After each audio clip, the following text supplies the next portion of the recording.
glasses, Lori.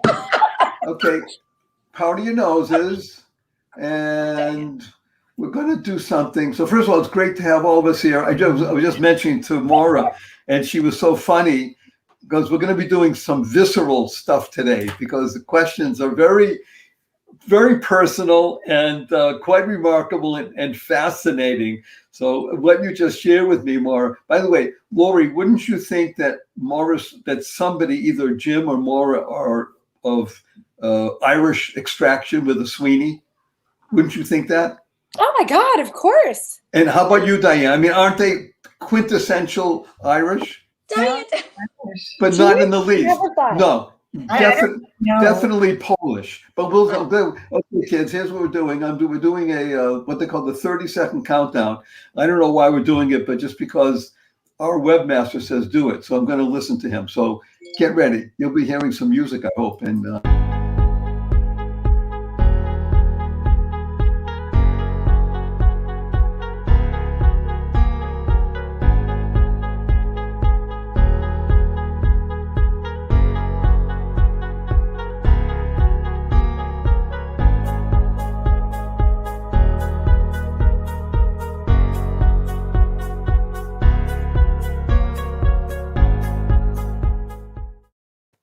good day, beautiful, bountiful, beloved, immortal beings, and good-looking people throughout the world. And remember, you're good-looking because you're always looking for and finding the good. And we have found good in abundance. I mean, you can't get much more gooder than seeing Maura Sweeney and Lori McDermott and Dr. Diane Medved in reality. I wasn't going to say in the flesh, but we won't say that here in front of beautiful women. But in reality, they're there in front of us. They're streaming through Facebook, streaming through YouTube, so that millions, if not billions of people around the planet can grab a hold of their wisdom and their vibrant energy. And your humble host, of course, Barry Shore here. And we welcome you to this next iteration of the marriage webinar. We are, I'm happy to say, in excess now of 5,000 people who regularly have tuned in, and some of them send in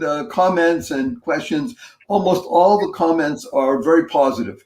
I've had about 6 that are sort of bordering on the other side. We won't go there. And 5 out of the 6 said to me, I'm telling you up front that my marriage was so bad that it ruined me. So we can't, I sort of have to discount those and just leave it as it is. But all the dozens and hundreds of others are just so wonderful. So this is really cool because today we're going to get into smell, aromas, wine. Yes. I mean, the questions today are just, what I did is, what I'm doing lately is using the format of, I think we had over 100, maybe 101 different questions. I think I broke them into 4 or 5 different chunks, and we'll see what we can get to. By the way, what is the name of your cat, Lori? Keys. Kitty? Yeah, basically. Just a kitty. We couldn't figure out names, so we call it Kitty. Okay, well, it's wonderful to have it, and it's actually part of the group. So what we're going to do is I'm going to probably just jump right in after I tell you 2 quick stories. One of them is that I got involved because a friend invited me to this new group called Clubhouse, which I'm sure you've heard of because people are talking about it.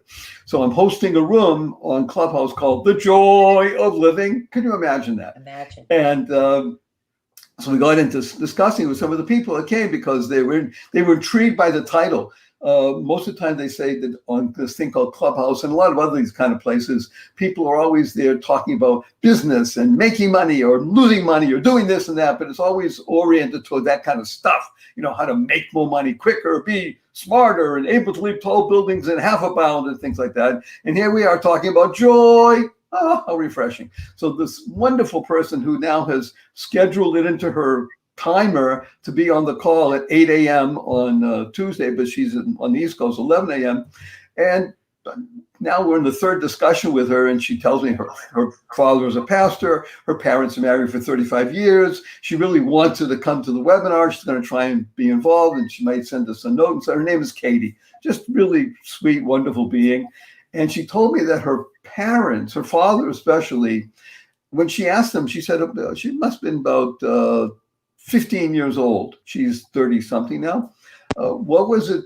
What is it about marriage that is so important to you? Because she was growing into almost adulthood, a 15-year-old girl. Wouldn't want to know. And her father told her something. He said she almost started crying. I started crying. Her father said, father's a pastor, and he said, define marriage as the union of two forgivers. The union of two forgivers. Now imagine going into a relationship like that. Because if you had to choose one word for marriage, and I was thinking about this while I'm swimming, I have, thank God, time to think while I'm swimming. One of the reasons I do it. And if I had to choose one word, I would say the word is commitment.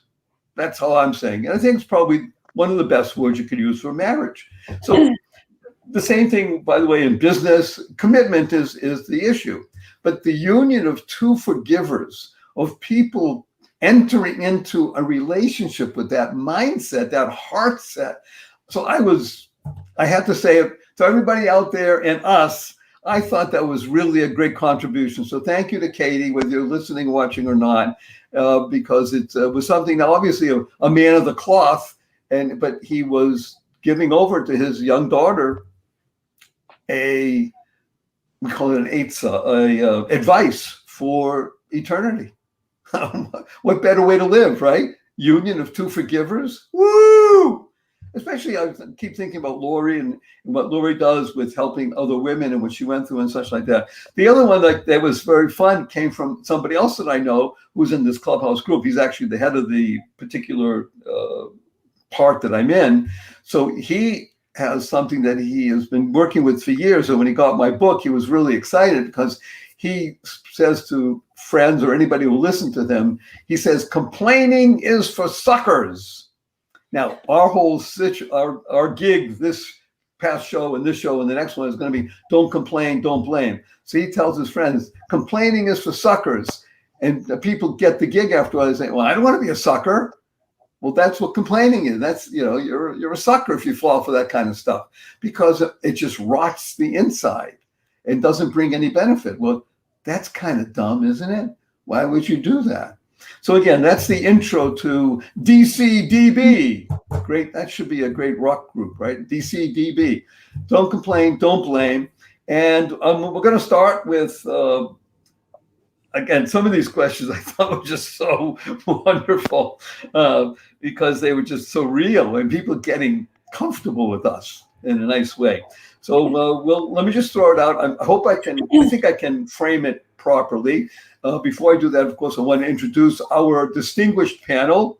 Up in the right-hand corner, depending, I guess, which way you're looking at the screen, is Maura Sweeney, the imposter English Irish person. And we might discuss that later. And she is in the lower right-hand corner of the United States of America. And in the lower left-hand corner is Dr. Diane Meved, who occupies the upper left-hand corner of the United States of America in Seattle. Dr. Diane, I think we can still see some snow on your back? No, it's long gone, replaced by rain. Oh, just rain. Okay. Today is sunny. Sunny! Hey, sunny come out for all of us. Right. And in the lower right-hand corner, we have wonderful Lori McDermott, and she occupies what they call the lower left coast in Manhattan Beach. And hello, wonderful Lori, who is really an Irish person, a McDermott. Although maybe you're not, because you were adopted. We don't know where you come from. You might be Czechoslovakian by birth. No, I met my birth family. Oh, really? They're all Irish. And they're all Irish. I mean, real Irish. I mean, just even with a brogue, maybe. Yeah. Oh, really? Yes. Okay, so this is going to be great. So we're going to just jump right in, and we're going to let Dr. Diane begin because she does, and usually kicks things off with a really great insight. But the question revolves around smell. But we'll start with smells because we'll get to people later. But it starts with smells. So in the past year, and it's been about a year, people have been in closer quarters than they were previously, and sometimes close quarters for days on end. If some people just didn't go out for a while, and if they did go out, they came back after just a short while. And people started noticing smells in their homes. Now, I don't mean smells of, let's say, kitty litter, but smells, let's say, of some people said that their spouse or somebody they knew smoked cigarettes, which to me is offensive, but hey, there are a lot of cigarette smoke. Or cigars, which is less offensive, but to some people it's very pungent. Pipe, which is sort of elegant and yet still very pungent. And then we'll talk about cooking odors. But let's start with the questions that come out. And most of these came from, they identified themselves as women, say, my husband does this. Most of them were men smoking cigarettes or cigars or pipe. And it wasn't occasional, I guess, because people now were close to quarters. They noticed it more. It may have seemed occasional before because people were able to be away and do things, but what do you do? Again, remember the overarching idea is don't complain, don't blame. In this situation where something becomes difficult for you, and forget the whole idea of secondhand smoke and you're going to die. Just the idea of a smell that doesn't waft well. Should we call it that? Wow. I made that up. The smell that doesn't waft well. Dr. Diane, what would you suggest? How do you do that with don't complain, don't blame? First of all, I need to note for myself and the other panelists, we have not heard these questions before. No. No. I've never heard that. No. It's wafting by my brain. And, and what comes to mind is the idea that complain does not mean not say anything. We have to define what complain means. And we have to define what expressing oneself means. And I think if in a relationship, one of the people smokes or does something that is offensive to the other, I think it's fodder for discussion. You don't have to call it a complaint unless the person saying it is repeatedly making snide comments, going about it indirectly, making a face when they have to empty an ashtray, all these kinds of passive aggressive techniques. That's a way of complaining that's not productive. On the other hand, you could call it complaining, but if you look at it in terms of a request, in terms of a discussion whereby you can express, and this is, again, the power of the preface is something that I endorse. And that is if you come to the person at a time when they're available to you and not when they're in the middle of something else, and say, there's something that I've been noticing as we've been in closer quarters, and I've noticed that, and explain your real feelings about it. Expressing your real feelings to your spouse should be part of your daily life. And if there's something that bothers you, why haven't you mentioned it before? It must be that there's some kind of fear about complaining or talking to your spouse. And this is a communication issue. It's not a wafting issue. It's not a smoke issue. It's a communication issue. And if you can come to your spouse at any time and say, there's something that's bothering me, I hope you don't mind, but I treasure our relationship and I would like to share that with you.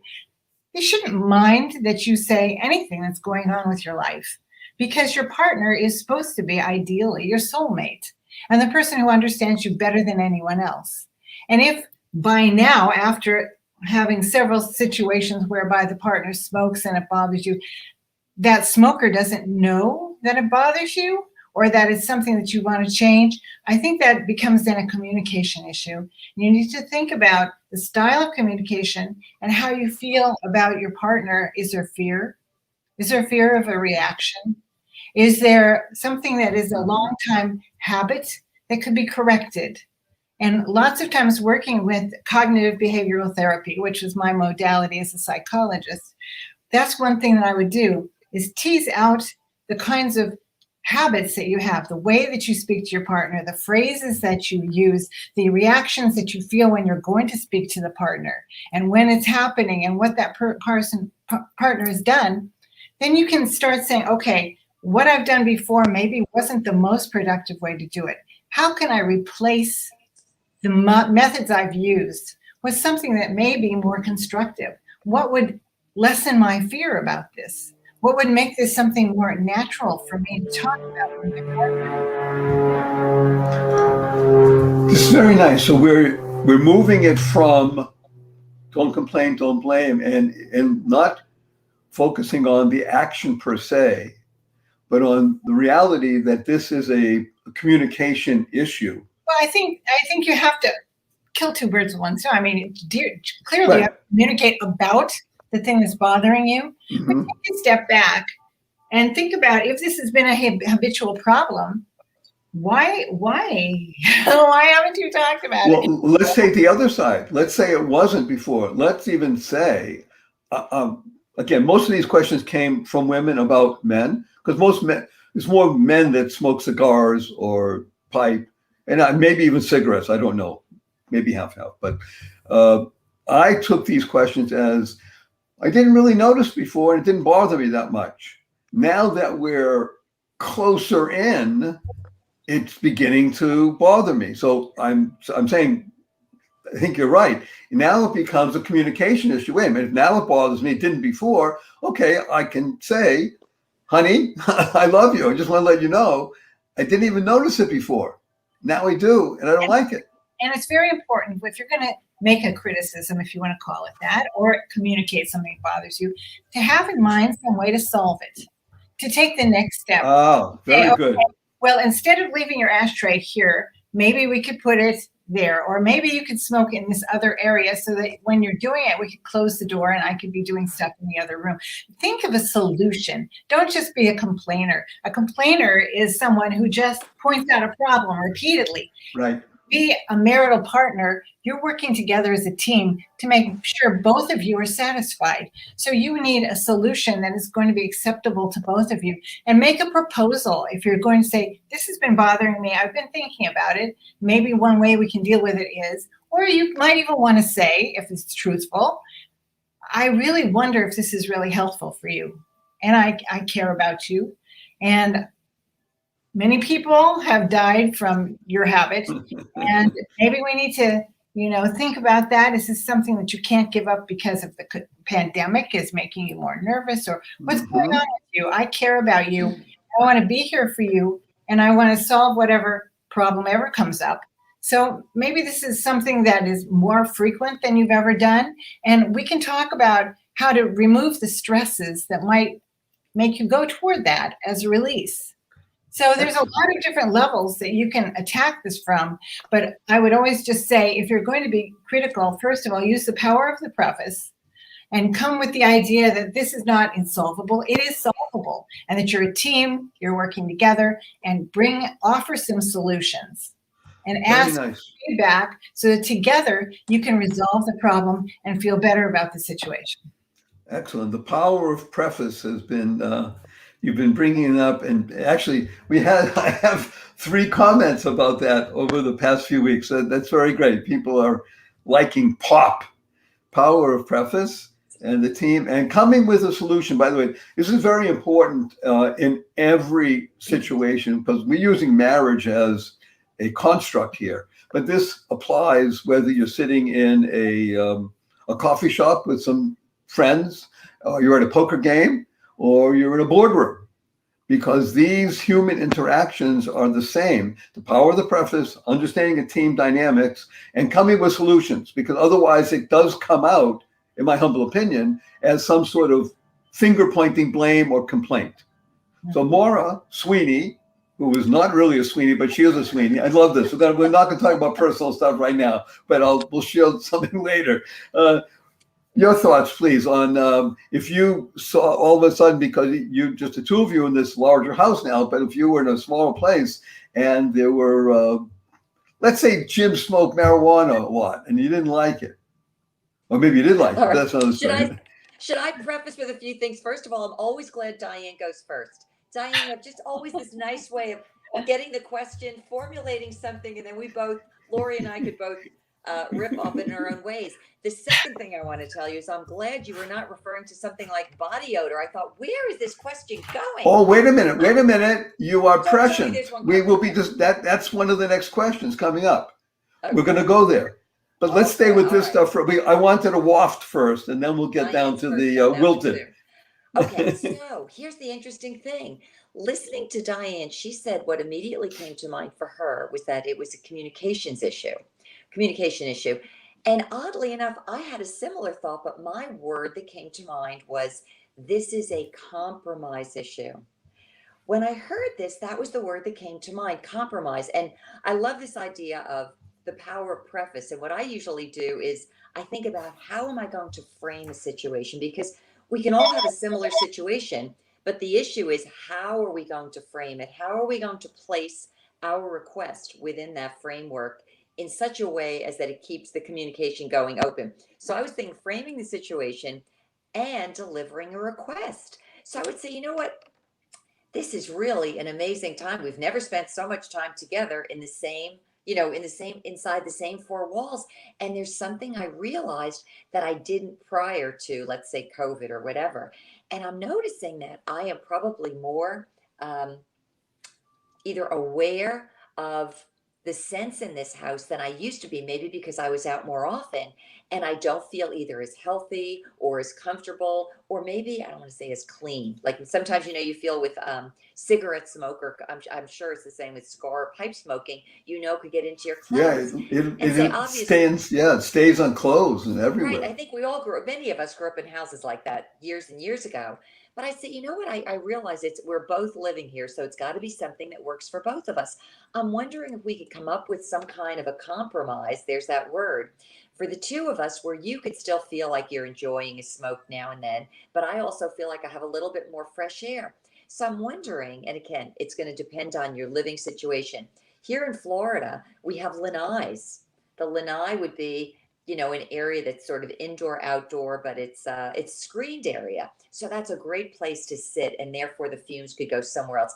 If you don't, I'm thinking, people when they smoke in cars, but they go out the window, sometimes maybe, would you mind if you're in the kitchen or the family room, if you're near a window, if you could just open it a crack so that some of that smoke could go out? So I would kind of frame it in those terms to say, can you come up with some other ideas as to how we could turn this into a compromising situation where I feel a little bit more comfortable and I could breathe a little more freely, but you won't feel as if, you can't do something that you enjoy. So that would be how I would frame it. And this is wonderful because you're doing, as Diane suggested, coming with solutions. In other words, you're framing it in a pleasant way, in a non-threatening, non-criticizing, complaining, blaming way, which, by the way, kids, you're all highly educated and loving, but you know that that's not always the way that people interact with each other. Did you know that? I don't know if you knew that.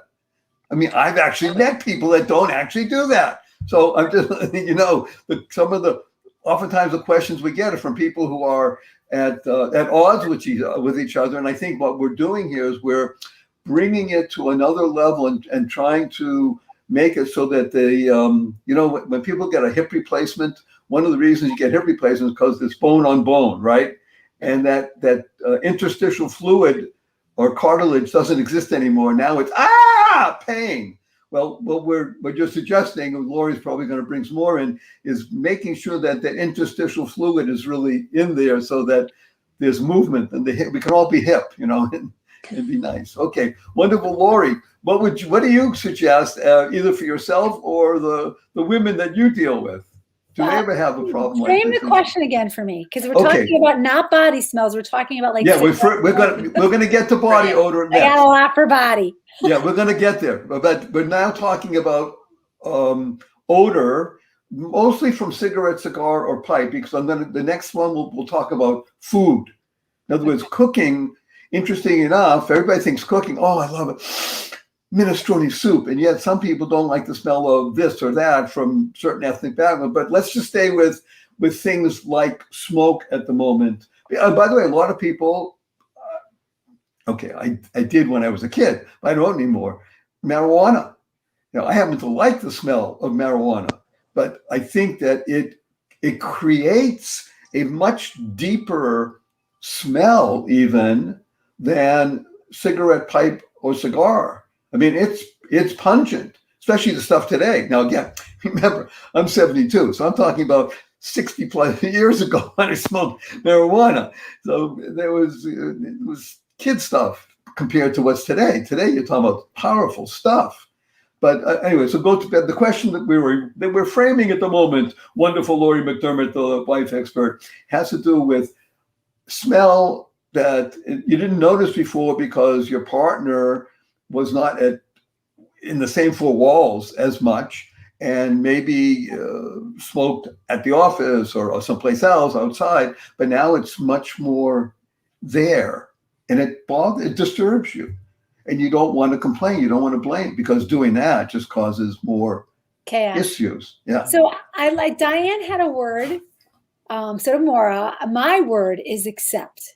If you married someone who's a smoker and now you're bitching and whining and complaining about it, that's your fault. So if you suddenly are together and you're sad that the person is smoking, yeah, everything everyone has said is a great idea. But I'm all like what you also talked about is a solution. It's like, I don't like watching the news, because when you watch the news, they tell you all the problems and there's never an end to the story, like a cap of, well, here's the solution. Here's some options. No one does that. So I love that we're talking about this.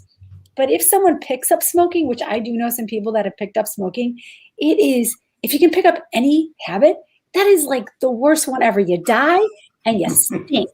You stink to high hell. You are like a walking pig pen. Remember them with Charlie Brown? It smells so bad. My mother smokes. I go back to Chicago for 2 days. I bring a suitcase. I don't even pull out half of those clothes.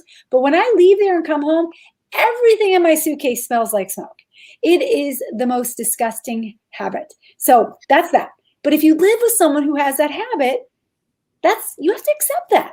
And in other words, you bought into that when you were with the person. It's your fault. Hello. So okay, but what about later? Let's take this other situation. Let's say, like Diane mentioned, the stress of now, and somebody starts picking up smoking.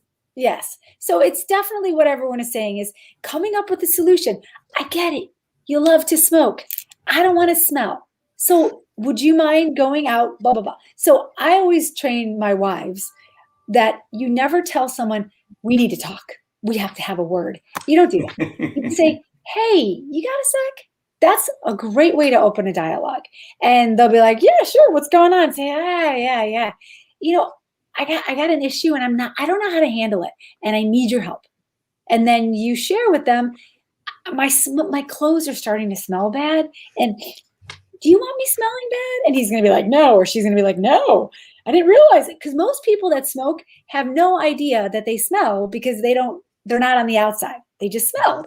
So, I mean, their skin smells. You can tell people when they walk in if they're a smoker. That's sad. And no one's told them. So if you're a smoker listening to this, we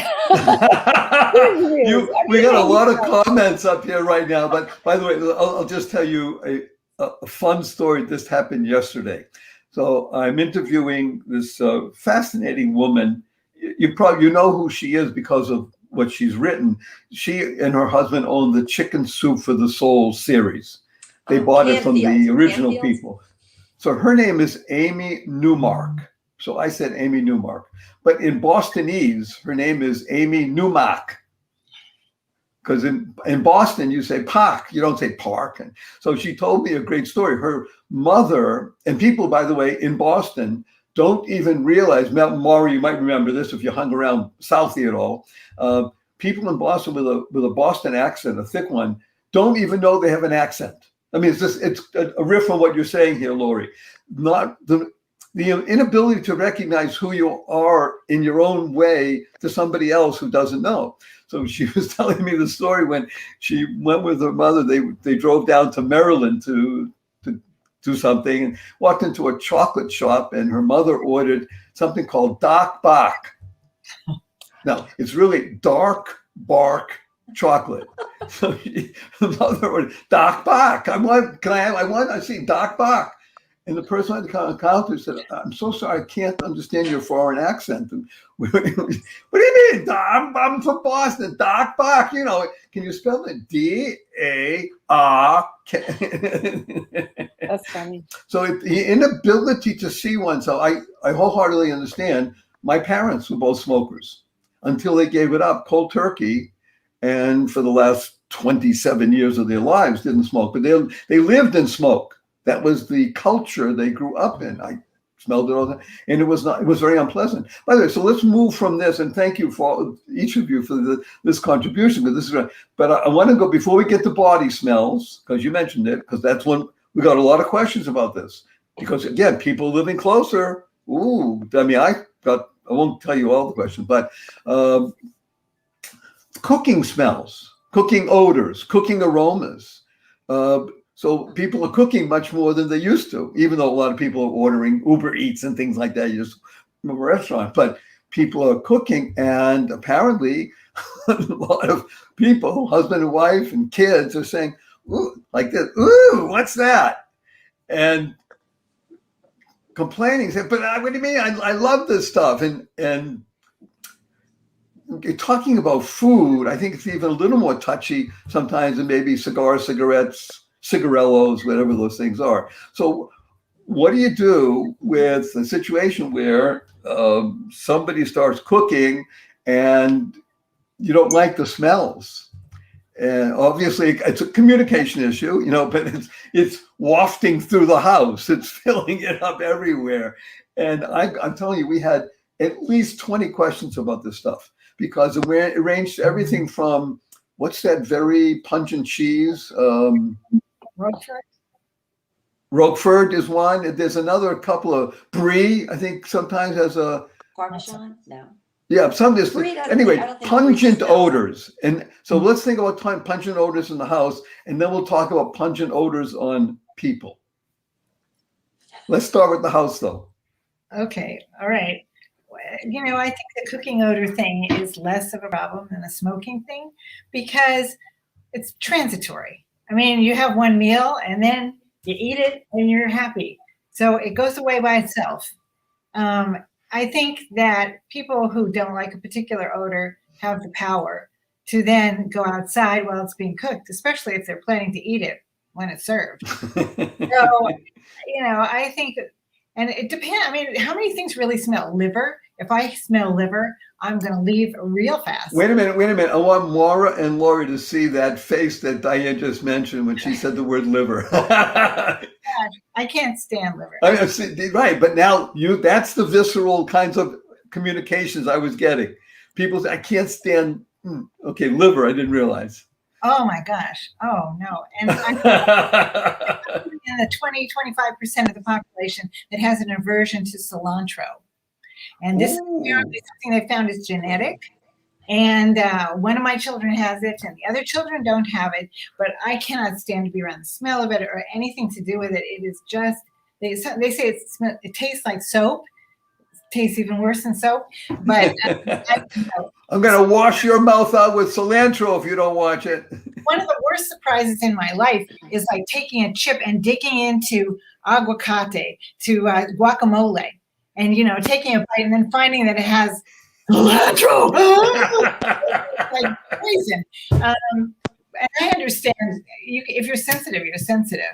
But at the same time, you can leave. You have the power to leave. And you can then communicate, I have a personal reaction to this smell. And if we can minimize cooking that, then it will facilitate my staying in the region. But if we can't, and you want to do that occasionally, let me know and I'll plan something else to do or some other place to go. But the truth is, most cooking for most people isn't so offensive. And the moments that it's offensive, pass. And then they end up eating the food and they're perfectly happy. So if you look at things, it's the way that you frame it in your own mind. If you look at something as a problem, it's a problem. Look at it as something that is not pleasant at the moment, but is a passageway into something good, like having a meal with your family, then you can see it differently. And you don't, A, take it personally and blame somebody else, and B, consider it a major issue that with which to crowd your brain, which is probably busy enough as it is. Who needs to, yes, smells are important. By the way, you notice that COVID takes away someone's sense of smell. And Very good point. And I have read so many articles about people who had they called long haul COVID, and they didn't get their sense of smell back all these months. It's been like a year for some people, and they miss it. So in a sense, when you smell something offensive, as when you smell something good, you should thank God for your sense of smell. And Well, say, wait a minute. On that high note, let's move to Mara. That was, I like that. by the way, That's the face you made when you said the word liver, that was look at that. Just thinking about it. Very good. Okay, Mara. Yeah, I would agree. This is more of a transitory issue rather than the smoking habit. Most of the time, you're right. People do like food, but you're right. When you are in the same house, sometimes the aromas could get a little strong. I would agree. It's passing. The thing that comes to mind for me, I have no idea of why. I don't have a problem with eggs. I usually make them every morning for my husband and me, but occasionally my husband will do soft boiled eggs or hard boiled eggs that he'll throw into a salad, and I can't tell you how sickening. It's sickening to me. I can't stand it. But you know what he would say to me, I'm going to make one of those eggs in my salad. You better leave the room. And so that's what I'll do. I know it's coming, but the thing is, it's now we joke over it. Even though I can't stand the smell, I will leave the room. So it's short term. The only thing that I could think of that would involve bad cooking odors that could last a long time was this recollection of a friend of mine from New York whose husband was from Turkey, and the parents would come in from Turkey periodically, and they would stay for an extended period of time. Now, I love Turkish food, but whatever they were cooking, the mother-in-law, it would fill the house. I'm probably reminded of what normally, like when you have Indian cooking and those aromas remain. And for her, that was a really tough time. It was like 6 weeks at a clip. But again, it's temporary. So I could think of open up the windows. You don't want to send your in-laws home, but it's a temporary situation. It will pass. And if there's a way to open up the windows or put on the vent when you're cooking, that'll help too. So this is very nice in the sense that we're we're bringing out real life experiences for each of you so far. Lori's going to add her own. That cooking and odors from cooking are real. I mean, this is pungent, and it's a very good point you made, Diane, about being able to smell. Thank God to you, and the sense of smell, the olfactory nerves. And I'll tell you when we finish with Lori a story from my wife's native country of Thailand about smells and such. Okay, wonderful, Lori. So we were talking. I have never smelled liver in my entire life, and it sounds absolutely disgusting. I don't even think I want to go there. My smell that I don't like is fish. So I'm the only one that cooks in this household. So if anything's smelly in here, the only thing that happens is my husband will open a can of tuna fish, and I will want to die. Because my mom used to feed that to our cats when I was a kid. So when my family eats it, it's like eating cat food. So, but I want to talk about how the positive smells. Like for me, I tell my girls, because I coach wives whose husbands have left, and I coach husbands whose wives have left. When that spouse comes home, you want them to feel like they're at home. So what smells can you bring out to make your relationship sweeter, better? And I always say when the man who's coming home, who's having an affair and he's off with Susie, when he walks in the door, if you know he's coming over and you haven't seen him in 2 months because he's been traveling with her or moved in with her, put in an apple pie, get it at Trader Joe's, $7, throw it in the oven. And when he comes in, that smell of home and comfort just relaxes you, makes you feel good, it makes you want to stay. So I like to use smells in a positive way. Most of my family always is going to each way. So I know when I cook onions, even if they're not going to eat them, they go, what are you making? What's for dinner? And they get excited. And I think that's really important because I want my family to come to the table. So using smells to bring us together is important.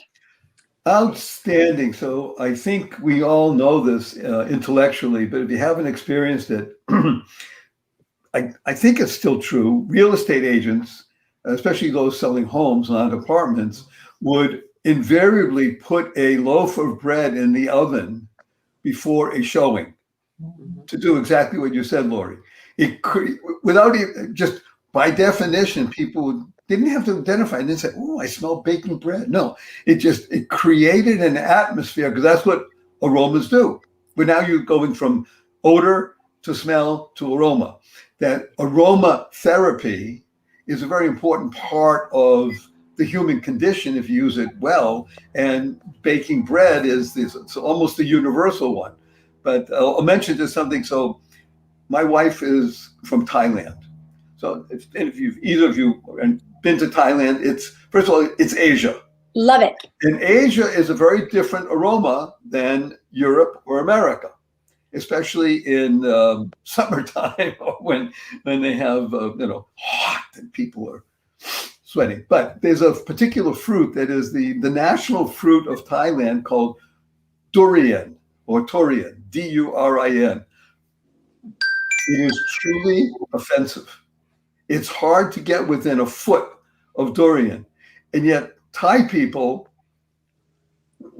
they don't smell it. I mean, they smell it, but oh, wow, it's like mother's milk. It is so different than anything it's a combination of liver and the Turkish food. And fish. My wife she's only brought it home a couple of times because it's a little bit difficult to get here, but it's known. It's known. Thai people have a lot of fun when they're around foreigners, and they'll bring out durian if they don't. This is a family joke. If they don't like the people that are there, they bring out the durian and start opening it up. Within a little bit of time, people leave. Okay, let's go now to we'll jump off from where Lori just brought us, which is personal aromas or lack thereof.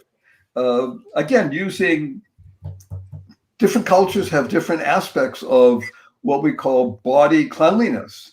Again, in the United States of America, at least now in the 21st century and certainly the latter part of the 20th century, I think Americans were obsessive. I'm using the word consciously, obsessive when it comes to shampoo, soaps, bathing.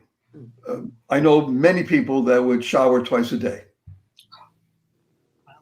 Oh, that's too little? It's 3 times, okay. Once a day was, but I'm saying in many cultures, people did not shower regularly. And I was in a business where I interacted with a lot of people from many different cultures on a regular basis. And I can tell you, it's sometimes unpleasant to be in an elevator going up even 10 floors with people who we used to call it ripe. And they didn't know. In other words, they weren't being offensive. So now bring us together as us in our American culture and in our situations. I mean, look just what happened in Texas with the ice storm and being cut off from clean water and electricity and such like that. Even after a few days, people get ripe. But it was cold, so it's maybe a little different. But what do you do when, Diane, when you notice, not you, but when someone notices a spouse that the partner doesn't smell like he or she used to? In other words, in an unpleasant way. Well, it's interesting because lately I've seen several articles about people cutting down on the amount of showering in order to increase their natural biome. And supposedly, if you go for a while without using any of these artificial soaps or anything, your body settles into a chemical situation whereby it's supposed to be more at peace and it's supposed to be more natural and not really smell so bad. So you go through like a smelly time and then it settles into a happy, ripe time. I've been seeing a lot of those articles. And so I remember one in particular where the author tried it and went through the bad time and people was like, what's going on? And then went into the less bad time and she didn't stink so much. So she was trying this as an experiment and she was noting the reactions of people around her. So there are different approaches to it. I think that a lot of people, let's say when they work hard outside, they'll sweat and they'll go in and they don't notice the sweat. At one point I had a medication and it caused me to have a bad odor. And thank God, I'm confessing, but thank God for my daughter who was willing to talk to me and tell me about it because I didn't notice it. You had no idea. I had no idea. And it was like, oh my God. I was offended by the fact that I could be offensive.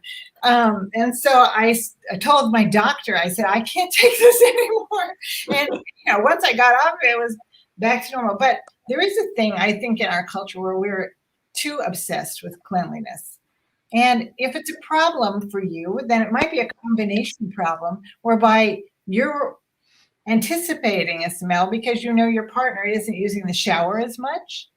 Or if it is really something that is bothering you, again, we get into the communication issues whereby you do need to tell the other person. And I thank my daughter who was willing to come forth and tell me when I was offensive because I did not know. And it's a kindness to tell someone who may not be aware that they're influencing others in this negative way. And clearly nobody wants to offend people around them. They want the love and care, and particularly of their partner. So as that person who is closest to the offender, then it's a kindness if you come forth in a gentle way and say, likely you don't know about this. But as an outsider, I've just been noticing more that, and explain it in a gentle way with a solution that maybe you want to try this deodorant, or maybe you want to shower more often, or maybe after you do this workout, you need to take a shower. Because after I do my aerobics, I go into the shower. I'm not offensive, I don't think, but that's something that you do as a matter of consideration and cleanliness. Mm-hmm. So it's a topic to talk about and to work through and to have compromise on, but also it's very important to tell the person directly that they may have an odor they don't even know about. So let me ask you, since you brought it up, and this is true confessions, had your daughter been planning to speak with you and didn't for a while? In other words, did she? No, I don't. I know that that's not the case because I hadn't been on the medication that long. So it was a short term since I started to smell bad. And she, and I'm so glad it was a short time. But again, this is because I have thank God, great relationship with my daughter. And ideally, you should have a great relationship with your partner every day about everything. And so you can comment when the person needs to know about aromas. And you can also compliment all the time, every day, and say how grateful you are for the relationship and how lucky you are to be together and how much your marriage means to you and that choosing you was the best thing I ever did in my life. So if you come occasionally with something that you need to point out, it won't be offensive because the person is grounded in a good relationship with you, in a close relationship. And that's luckily what I have with my daughter, and I consider it with my husband as well. He didn't notice it. Don't ask me why. But that's it. Okay, we're touching on two very important issues here. One is building up without even thinking about it, but thinking about doing it, building up that bank account of complimenting, but not saying, oh, I complimented her 3 times today, or she complimented me 3 times, check it off in the box. No, you want it to be part and parcel of your being so that when things like this happen, not only can you mention it, but you can even laugh about it. Wow, I didn't realize I stink. I mean, that's what I would do. But then again, my wife would feel, I'm telling you, even no matter how gentle and loving I would say it, she would still feel shrunk for a while and then go off by herself and do what she needs to do and come back. But everybody's different. You're making a great point, Barry, and that is you have to be sensitive to who your partner is. Yes. And what kind of communication will be best with them. And you know what your wife is going to do, and so you'll use the power of the preface, and you'll say, I love you dearly, and you'll give her all of that first. And and here's something you probably aren't even aware of. So I'm telling you this because I know you don't really want to have an odor, and I know that you really want to be clean. So this is just something that you need to know, because how else are you going to learn it? And it's very important that you said she would go off and do this no matter how gently you said it. And somebody else might, like you, would laugh at it. So that's great. And knowing who your partner is essential in how you approach it. this is our purpose of this webinar is to bring out this issue of knowing oneself, and one of the best ways of knowing oneself is to know your partner, because you're not just there to point a finger at your partner. On the contrary, you're there because you want to open up this unique channel of sharing and giving. So Maura, what do you do when somebody smells like Jim after he plays basketball? Wait a minute. You want to know the funny thing? Did you see me put up 3 fingers? My husband said, you realize I'm a 3-shower guy day. He showers first thing in the morning. After he comes back from a morning walk, he showers again, and he showers before he goes to bed. But we also live in Florida. So it's really not. He's also got a really good sense of humor. And that's one of the reasons why he likes to shower often, because we live in Florida. But, Barry, I want to preface by saying this. When you said there was an era where Americans were consumed with hygiene. And I remember when I was going to study in Spain, when I was in college, I brought with me, I think, a half a dozen cans, because we don't use them anymore, aerosol cans of perspiration, antiperspirant, because they did not sell it in Spain. And I would go back and forth every day on the subways. And there were women back then who didn't even shave under their arms. Right. So could you, and they're like this. Right, they're holding on to the strap. And for me, I remember thinking, that can't wait a minute, then they braided really it too. Crazy. Right. So, and it has since changed there. It's very Americanized in that regard. But that is a very sensitive topic. And if it's not handled in the right way, it could really crush someone. Just, Diane, what you said, I could put myself in that same shoes. And you feel terrible, like, I can't believe I'm offensive to somebody else. So here's what came to mind as an expression. Say, you know what? I wonder if you'd like to, if you, I use the words feel fresher. Do you think you might feel fresher if you popped into a nice bathtub right now, or a cool shower? For some reason, not focusing on the fact that there's a smell, but would you like to feel fresher? And then I even said after that, I sense you might feel a little bit better. And so would I, knowing you just stepped out of a cool shower or something like that. But there were 2 words that came to mind. Number one, Diane had referenced this, and it's a kindness. And you want to really deliver a message like that with kindness. The second thing was, you want to be sensitive. And here's the thing, knowing your partner, your spouse. For some people, you could be totally direct. Like if you've got a fun relationship, you can say, all right, that shirt's coming off and you're going into the shower and I'm putting your water on right now and I'm sending in some bleach with you. That could be. Wait a minute, that's what my wife says to me. You're right. Okay. So that's where you've got a good sense of humor. The one other thing that I would love to put into this, when you're married, not only are you always going to be giving, hopefully, good compliments and genuine compliments to your spouse, but there's another thing that I always try to keep in mind.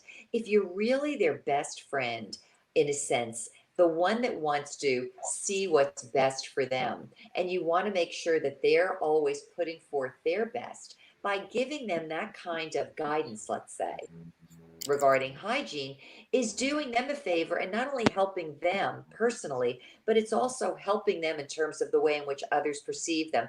And if it can be couched that way in the language or the delivery, then it will be seen less as offensive or upsetting and more as a help. So that's about all I could contribute to that little conversation there. Wonderful, Lori. Yes. So what do you think about this body odor? Just a comment about this, the smells you were talking about. Have you ever been to Disney World in the summer, standing in line, all the ethnicities and people that don't shower or put deodorant on? That's just how they think they smell good. And it's horrifying, as well as the subway, right? You're going down the subway as you're walking down in New York City, down the stairs, or in Chicago, instantly you smell urine. So what you learn to do is turn off your nose. Just breathe through your mouth. Know that smell is coming when you're passing that international person. Know that smell is coming as you're going down the stairs, and just breathe through your mouth. And I have trained myself to do that, and I just do it out of habit now. But that's where you're dealing with the outside world. With the inside world and your family, I once lived with a girl who all of a sudden started smelling like garlic, and I didn't know why. But it was so annoying, and it smelled really bad, and I didn't know how to tell her. So I just acted stupid. And I said, it's so weird. I'm smelling garlic in our house. I don't know what it is. And she's like, oh, I'm taking garlic pills. And I was like, holy crap, I will never take garlic pills in my life. And I kind of explained to her, I'm like, God, it's really weird that I think it's coming through your skin. It's so weird. And she's like, it is. And I'm like, well, don't you smell it? I'm like, yeah, I smell garlic. So she and I had this discovery about the fact that she reeked without me having to tell her, you freaking smell like garlic. So you can play stupid to get that out, maybe. And then the other thing is, I always choose to make it fun. I have a family who farts all the time. And everywhere we go, there's puff clouds in my house. And you really can't make people stop farting, but you can make it fun. And if you walk through a cloud and you say, okay, who did that? And one of the kids goes, oh, you label it a number. Boy, that was about a 6. I didn't hear it. So it was like, a killer 5. You give it a number. SPD. Right. And the same thing with like burps. If any of my kids burp, we're like, oh, that was a 10. We label it a number because you just got to make it fun. And some burps smell and you try, because we're spending all this time together, right? You got to make it funny. But my husband, once in a while, he goes through what Diane was talking about. He won't, because he wasn't working for a while. He was off, and he was really enjoying himself by not showering. And he'd be like, I'm gonna see how long I can go. And I was just horrified to think he would smell. But you know what? By day 7, he didn't smell, and he would be proud of it. Like, it's been 8 days since I haven't showered, and we all would go, oh. And it's just you just accept these are your people that you love. And you just work with them and make it funny. If you think they stink, you go, boy, how many days has it been since you haven't showered? And get people to laugh. It's our bodies. Bodies are meant to be seriously funny. So you just created this song for me. I just remembered from, what's the fellow's name? James Taylor. Shower the people you love with love. Show them that you care. So you were showering your husband with love. He didn't need water. You see, that was the point. He didn't need a shower. Now, the question is, wonderful Lori, is it now 4 months since he's had a shower and he still smells good? Yeah, it's so weird. Like the only thing that, like what Diane was talking about, he was smelled for a little while and then it went away. And it just was like, it was like he didn't smell bad at all. A week, I smelled his skin and it smelled normal. It was the weirdest thing. His hair was greasy though. It was just a little test that we did. But no, he showers every day now. So this is a good point. I want to belabor this just a bit because I think, Diane, it's so fun. See, the people who ask us questions really know what's going on in the world. You're saying you're reading articles about people, about this unique situation of not showering, getting into your natural aroma after you've gone through that period. And again, for Americans, maybe, North Americans, meaning even Canadians and such, we are obsessed with this idea of what we're being sold as cleanliness. And we may have layers and layers of that stuff on us. It may take us 3-4 days or more to get to the point where the natural being evolves and it goes through some sort of disintegration of the other stuff, which we'll call an odor.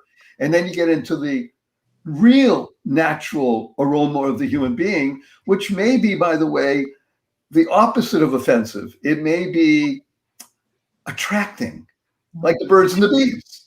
In other words, the idea of musk oil, you know, this whole thing about musk oil and, where they get it from, and the under glands of a musk, huge ox, and they collect this stuff, and people put musk oil on certain cultures in the world, and that's attractive. The ability to smell another person and in your eyes or nose that they smell like a flower, that they don't smell like garlic or durian or something offensive or liver, they become a lover, not a liver. And it's really important that we, as people who love our spouses, our families, and recognize the relationship we have, that we're sensitive to the smell in the most positive way. So the sort of corollary to this, but a number of questions we had having to do with halitosis, bad breath, because it's, first of all, it's all too common in people who smoke cigarettes, cigars, tobacco products, but who eat certain foods. And then there are some people who are just genetically predisposed to bad breath. But we're not going to end on that note. Good. We're going to end on a note. We're going to talk about wine. How do you like that? We'll end on the note of wine. However, it's going to be, I sort of fooled you with that, because there's two ways to spell wine. There's the W-I-N-E, bouquet, delightful, et cetera, et cetera. And then there's the W-H-I-N-E. And again, I don't want to end on this note, but I got it. I think it was 19 or 22 questions specifically about my ex, fill in the blank, wines. And mostly it was men complaining about women. Very few women saying my husband wines. Maybe the word wine is a feminine word. I don't know. I'm not giving offense. I'm just saying, but there is a tendency when people get into closer quarters, and unless there is a comedic relief of some kind, which Laura, you're mentioning, and it's really good to turn things that could be offensive into fun, and it sort of dissipates the aroma or the smell. Mm-hmm. But whining is a sort of lower level, don't complain, don't blame. And let's be blunt, I've seen it in almost every family I've ever known. Somebody's whining about something. Usually it's kids. Granted, adults do it less, but adults do it, don't they? So on this last point, and we'll close here in another 5-7 minutes, then we'll pick it up again when we start the next one next month. What would you say about Dr. Diane Medved about a spouse that whines? Well, I mean, you can that's as you said, Barry, a subcategory of complaint. Whining is just a form of complaining that is really irritating. Look at those eyes. Did you see those eyes roll? Whining doesn't get you anywhere. Whining is just a release of your complaint with the implication that the other person's at fault. It's almost like blaming and complaining at the same time, but not directly, passive aggressively, not a good idea. Mm-hmm. And really, one thing that we need to be vigilant about in ourselves in every context is not to sound like we're whining, because that's never constructive. All it does is leave the problem where it is, and even worse, make whoever heard it more angry with you.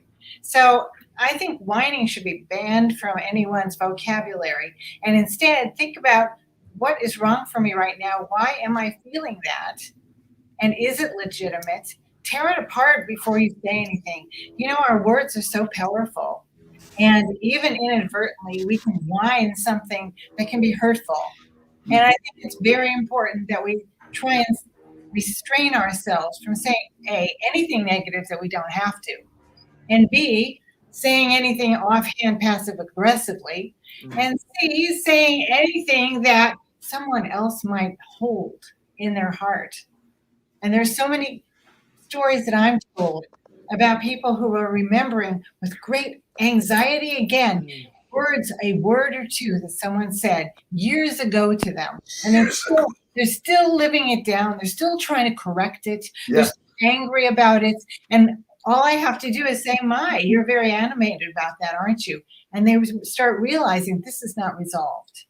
And something that is whined about, the implication is they've said it before, they've done it again and again. And that is part of the reason why it's called whining. I think we're going to use this as our jumping off point next time. This will we'll start with wine. We'll have a wine tasting.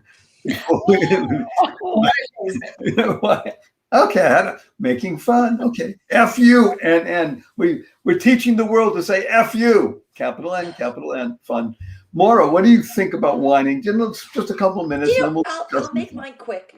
The whining, for whatever reason, I was thinking that the whining was coming from, let's say, the spouse. And there were a couple of thoughts that came to mind. I dare you. I dare you to say something great right now. I dare you to come up with something positive, but I know you can. I know it's in you. And sometimes people are unaware. Whining, I think of as a habit. And if you think about habits, when they're our habits, we're unaware of them because we live with them. They're very familiar. So if you can almost introduce a little change of awareness with humor, and in this case here, I thought of, I dare you, find a positive right now, you could do it. And I know that when people could do that, all of a sudden their energy changes and so does their outlook, their feelings change. You could focus on the positive, and then here's another thing you could do, which is constructive. Turn it into a game. If you know you're living with a whiner, and that's what they do, to say, you know what? I am going to give you a special challenge, and I know you're up to it, but I'm not going to make it an easy. Well, you could call it whatever you want. I'm going to invite you to come up with 3 positive statements you want to make, and that, let's say, it'll be either close to, related to, or somewhat akin to whatever they've been complaining about, or something that could get them to change their focus of what they're looking at, and give them some kind of a reward for doing it. Now that almost sounds like what you do with a child, but what if it is your spouse? You want me to bake your favorite cake? You come up with 3 positives this week, and I want to hear them 3 times every. By the way, I like cake vanilla. I like vanilla cake with vanilla icing. There you go. But it's just a way of using a little bit of humor to insert awareness and then help your partner practice something new. And I would think over time they're getting benefits and they're feeling better and they feel a little bit more empowered. We're both agreeing thus far, Diane and Maura, that whining is certainly a part and parcel subset of don't complain, don't blame. It might even be the most insidious part. We'll jump off on that next month. Lori, what do you think about whining? Because you have kids and a spouse. Oh, my husband is a whine. Thank God. And I don't whine, but my kids whine, and my wives that I coach whine. They whine. When I get on a call with some of them, they'll go, rah, rah, rah, rah. And you know, it's interesting though, because I think whining falls into a certain octave, and it has the same tone. Of that, a little bit of a higher pitch, and most women do it really well. Mm-hmm. And I think maybe you can even keep those same words and break up the sentences and bring it down a little level, so that, and I teach wives when they need to talk to their husbands about something, because they start talking and then it's going on like that, and then all of a sudden you're in so we got to bring it down. So I train them to say something that might be a little hard for them to talk about at a lower level, at a lower octave, because I think men hear better when a woman talks like this. Hey, yes. I'm having an issue and I don't know how to handle this. What do you think? Instead of, I'm having an issue and it's really bothering me and I'm just blah, blah, blah. Tune out. Dropping the octave. Tune out.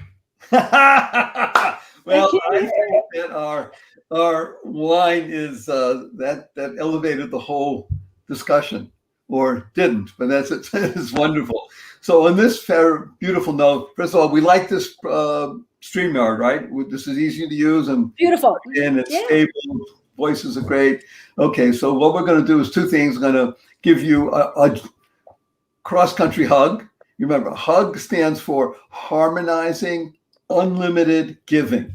How do you like that?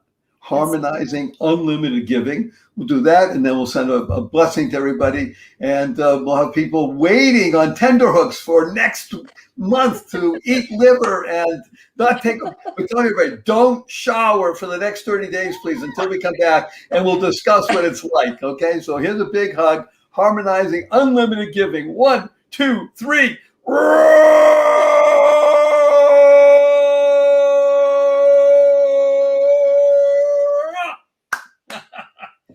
Blessing. Go forth, spread the seeds of joy, happiness, peace, and love. Bye, kids. Thank you. Bye, everybody. Bye, Lori. See you next month. Yeah. Thank you. Best wishes. Oh, now I see how to get